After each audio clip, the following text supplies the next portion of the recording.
प्रभु जीशुंक नाम धन्य हेउ। आज धर्मशास्त्र अध्ययन करू करू प्रकाशित वाक्य 21 पर्वर एक पद उपरे मोर दृष्टि पड़िला। सेठारे एपरि लेखा अछि, परे मु एक नूतन आकाश मंडल और नूतन पृथ्वी देखिली, कारण प्रथम आकाश मंडल और प्रथम पृथ्वी लोप पाइथिला, पुणी समुद्र आउ नथिला। यह पढ़िला परे मु आश्चर्य हली, इते बड़ समुद्र दिने नथिब, देखा जीव नाही, एक निमिषरे उभेई जीव। एणु सुजोग अछि भाबी मो समुद्र को देखिबा पाई गली। जाई देखिली हजार हजार लोक माने समुद्र देखिबा पाई आसुचंती। समुद्रर जलरे बुडुछंती, पहरुछंती, खेलुछंती, समुद्र कूलरे बुलुछंती एवं किछि समय बितेला परे सेमाने चली जाउछंती। किंतु समुद्र को किए सृष्टि करिछंती से सृष्टिकर्तांक विषय केही भी चिंता करंती नाही। मोर प्रिय माने, समुद्र को किए सृष्टि करिछंती? आसंतु आमने देखिबा जुनस 1 पर्वर 9 पद अनुसार नाविक मानंकु पुणी सेमानकर संगी मानंकु जुनस निजर परिचय दे एई कथा कहउछंती। लेखा अछि, तईरे से सेमानकु कहिले मु जणे एब्रिय, पुणी जे समुद्र ओ शुष्क भूमिर सृष्टि करियछंती से स्वर्गस्थ परमेश्वर सदा प्रभुंकु मु भय करे। मोर प्रिय माने, समुद्र को परमेश्वर सृष्टि करिछंती। एणु आसंतु परमेश्वर सृष्टि करितबा समुद्र विषय चिंता करिबा। समुद्र विषय बाइबल कौन कहे, पुणी आम पाई केउ शिक्षा रहिछि? प्रथम विषय यिर्मयाह 5 पर्वर 22 पद अनुसार परमेश्वर समुद्र जेपरि उल्लंघन करि न पारिब एथिपाई चारिपट बालुका स्थापन करिछंती। एणु समुद्र तार सीमा भितरे रही आसुची, सीमा से अतिक्रम करू नाही।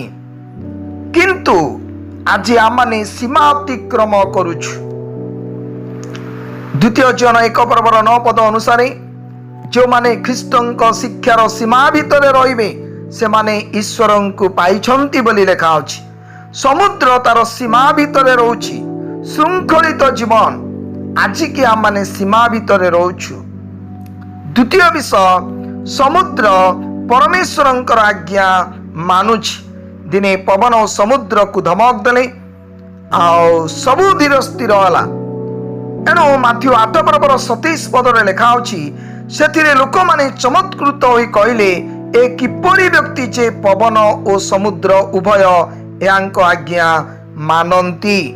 मोर प्रिय माने, समुद्र परमेश्वरंकर आज्ञा मानुछि, किंतु आजी आमाने परमेश्वरंकर आज्ञा मानु नाहु, पालन करि पारु नाहु।